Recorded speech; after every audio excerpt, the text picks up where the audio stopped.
还是朴实无华的糖心煎蛋竟然要价800块。随着服务员将菜品端上桌，好奇的老妹儿赶忙蒯起一勺，尝尝怎么事儿。不是煎蛋。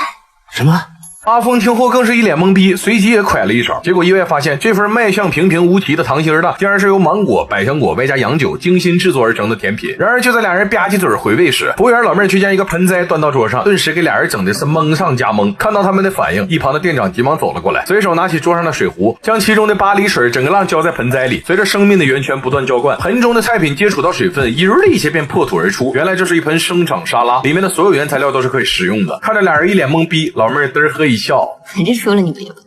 不料此话一出，顿时给阿峰气嘚了。他随即端着盆栽来到后厨，扑哧一些将其摔到操作台上。我是来吃饭的，不是来看你变魔术的。你要装神弄鬼，你会反驳。面对阿峰的出言挑衅，大厨思密达先是淡定的挥手安抚众人的情绪，接着转身从低温蒸煮池里拿出一块顶级 A5 和牛肉。这是日本 A5 和牛，你知道该怎么做吗？阿峰却一言不发，只是瞅了一眼牛肉的保存温度后，心中随即便有了想法。只见他抄起小刀，唰唰唰把大葱切成段，挨个片成片之后，一的一些将其倒入85度的油锅，然后拿了一块雪花牛腩将其切成条条，同时还不忘持续关注油锅里大葱的火候，防止炸过头影响菜品口感。等大葱被通体炸至微黄，阿峰紧忙将其一股脑的倒在铁板上，拿起铲子叮了当啷一顿翻炒之后，在铁板上浇上少许料酒去腥增香，紧接着倒入切好的雪花牛肉，伴随着火苗快速翻炒5分钟，出锅前还不忘撒上适当的孜然和胡椒粉。就这么式，一道中餐西做的家常菜顺利出锅。葱爆牛肉。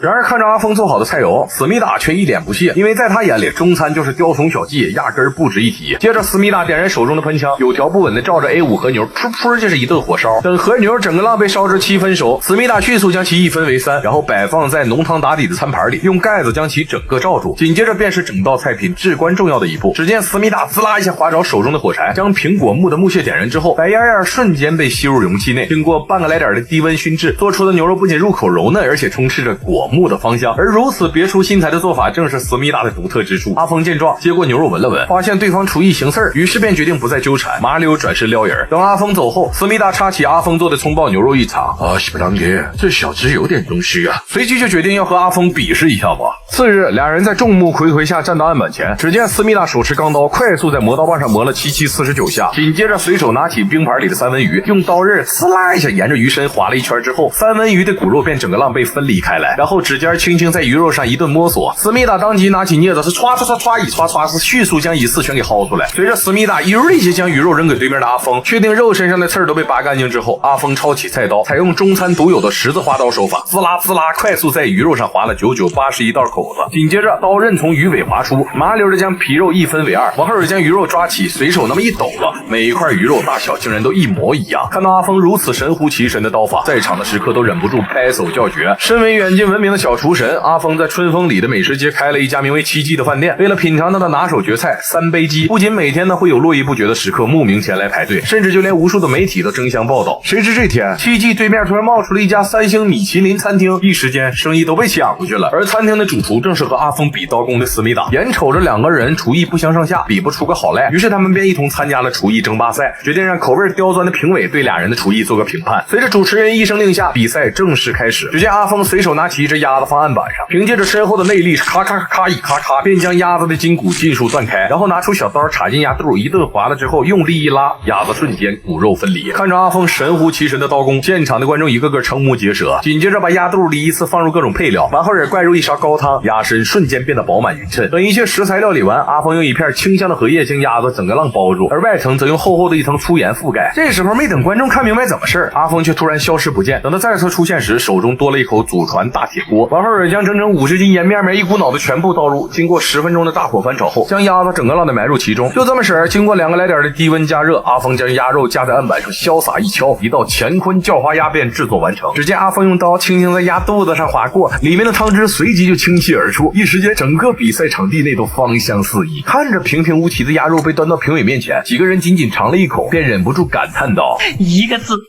绝。与此同时，思密达则拿出铝箔锡纸封出价值10万块的顶级鹅肝，为了使其在加热时受热均匀，紧接着在4周浇上100度的生命源泉后，将其放进微波炉里进行加热。很快，思密达将充分加热的鹅肝放到案板顶上，往上哗啦倒入一堆冰块，使其继续降温。为了使鹅肝完完整整的从模具中脱离，思密达手持喷枪照着底部噗噗一顿加热，就这么式，一块完美鹅肝食材便制作完成。往后人往盘里放上一片菠萝打底，再把顶级鹅肝放入其中，紧接着往锅里撒入大量白糖，将其熬制成厚厚的焦糖薄片，放置在最上层，然后用火枪加热修饰，使糖片和鹅肝自然的合为一体。走菜前不忘加上一勺红莓慕斯点缀，如此做法制作而成的焦糖法式鹅肝不仅肥而不腻，摆盘精美，几位评委品尝之后更是发出了一致的好评。然而随着比赛分数的公布，看着法式鹅肝竟和自己制作的乾坤叫花鸭分数完全相同，顿时给阿峰气嘚了，直接弃权不干了，扭头走人。就这么式，思密达顺理成章的获得了世界厨王争霸赛的参赛资格。可没成想，晚上和餐厅高层庆祝时，老板却说出了事情真相。原来为了赢得参赛资格，提升餐厅的知名度，老板暗中收买了评委，并且老板已经决定让店长代替思密达出席比赛。之所以做出如此的决定，是因为他们发现思密达早已经失去了味觉，而如今做的菜也全都依靠那形影不离的祖传菜谱。无奈得知真相的思密达只好独自在街口买醉，可这一幕刚好被阿峰撞见。俩人经过彻夜长谈之后，发现彼此对于做菜都有着不忘初心的执着，于是他们当即决定强强联手，一同参加世界杯厨王争霸赛。很快比赛便如期举行，看着其他各国的选手叮了咣啷热火朝天的忙活，而阿峰俩人不紧不慢的磨起了豆子。只见俩人用最原始的方式将精选的黄豆研磨成汁儿，随着俩人高超的厨艺和默契的配合，很快便制作了一道四川名菜麻婆豆腐。然而相比较其他参赛选手制作的佳肴，法式乳鸽、日本寿司、印度咖喱、分子生蚝，阿峰俩人制作的麻婆豆腐看似朴实无华，殊不知其中暗藏玄机。原来他们把豆瓣酱汁浇在尚未成型的豆腐表面，使其看上去像一道道大理石花纹，接着将牛肉汁做成爆浆圆球点缀在豆腐上面，为其增添多重口感。然而最重要的是，两个人没有忘记中餐的本，麻婆豆腐的关键在于麻辣二字。为了充分的展现中餐的博大精深，他们特意选用了冒问大红袍花椒最顶上的3粒，完了搭配炒天椒，不停地在锅中翻炒爆香，如此制作出来的酱汁鲜香麻辣，不仅让人垂涎欲滴。最终二人凭借着过硬的厨艺和矢志不移的初心，成功赢得了世界厨王的称号。而赛后思密达也正式加入了阿峰的饭店，从此哥俩强强联手，不断的将奇迹左打左抢，再创辉煌。